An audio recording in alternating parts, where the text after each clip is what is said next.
দুপাশে খাড়া মার্বেল পাথরের দেওয়াল, মাঝখান দিয়ে বয়ে চলেছে উত্তাল জলরাশি, প্রবল গর্জনে ঝাঁপিয়ে পড়ছে জলপ্রপাত। রোপওয়ে চড়ে এই দৃশ্য উপভোগ করতে পারবেন আপনিও। মন কেড়ে নেবে রঙিন মার্বেলের চোখ ধাঁধানো সৌন্দর্য। এই গিরিখাতের মাঝখান দিয়ে নৌকা বিহার করতে ভুলবেন না কিন্তু। বেনারসের মতোই সন্ধ্যা আরতি হয় এখানে।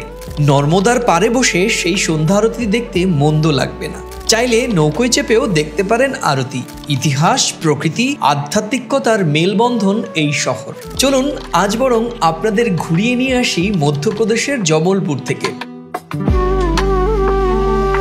আপনি যদি ভ্রমণ প্রিয় হন তাহলে এই জায়গা মিস করবেন না। ৮ কিলোমিটার বিস্তৃত গিরিখাদের মন মুগ্ধ করা সৌন্দর্য দেখলে চোখ ফেরাতেই পারবেন না। কোথাও দুধ সাদা পাথর, তো কোথাও তার রং গোলাপি, কোথাও আবার গায়ে লেগে রয়েছে হলুদের ছোঁয়া। মার্বেল পাথরের সেই খাতের মধ্য দিয়ে বয়ে গিয়েছে নর্মদা নদী। পড়ন্ত বিকেলে পাথরের ওপর যখন সূর্যের সোনালী আলো এসে পড়ে, সে সময় এক অপরূপ রূপের তৈরি হয়। সে এক অপরূপ রূপ। ভারতের অন্য কোথাও মার্বেলের এমন সৌন্দর্য দেখা যায় না। একমাত্র মধ্যপ্রদেশের জবলপুরেই প্রকৃতির এই অপরূপ সৃষ্টি দেখতে পাওয়া যাবে।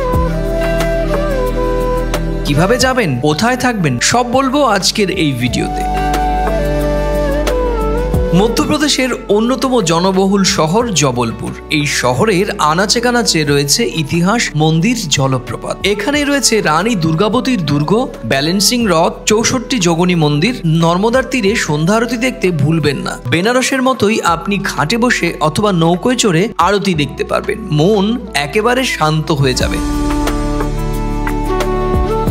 তবে জবলপুরে যে দুই জায়গা না দেখলেই নয় তা হলো ধোঁয়াধর জলপ্রপাত ও মার্বেল রক। 30 মিটার উঁচু থেকে প্রবল জলরাশি যখন পাথরের জমিতে আছড়ে পড়ে, তৈরি হয় প্রবল এক বাষ্প। চারপাশ যেন মনে হয় ধোঁয়ায় ভরে উঠেছে। সে কারণেই এই জলপ্রপাতের নাম ধোঁয়াধর। আর মার্বেল রকের সৌন্দর্য চোখে না দেখলে বিশ্বাসই হবে না। এখানে গেলে রোপওয়ে রাইডও মিস করবেন না। পাখির চোখে জলপ্রপাতের সৌন্দর্য উপভোগ করা যায় রোপওয়েতে উঠে। ধোঁয়াধরের অদূরে ভেদাঘাটেই রয়েছে মার্বেল রক। এখানেই মার্বেল দেয়ালের বুক চিরে বয়ে চলেছে নর্মদা নদীর এই শান্ত জলে চাইলে নৌকো বিহারও করতে পারবে। রং বেরঙের মার্বেল দেখে চোখও জুড়িয়ে যাবে। মার্বেল রকের অপূর্ব সৌন্দর্য সবচেয়ে ভালো উপভোগ করা যায় পূর্ণিমার রাতে। জ্যোৎস্না যখন সাদা মার্বেল পাথরে চুইয়ে পড়ে, তখন পাথরে পাথরে আলো প্রতিফলিত হয়। এই এক অপূর্ব সৌন্দর্যের দৃশ্যের অবতারণা হয়। কোজাগরী লক্ষ্মী পুজোর সময় এখানে খুব বড় করে নর্মদা উৎসবও পালিত হয়। এই সময় যদি একবার নৌকো বিহার করতে পারেন, সেই স্মৃতি আজীবন ভুলতে পারবেন না। তবে বর্ষায় বন্ধ থাকে নৌকো বিহার, কারণ নর্মদার জল তখন অনেকটাই বেড়ে যায়।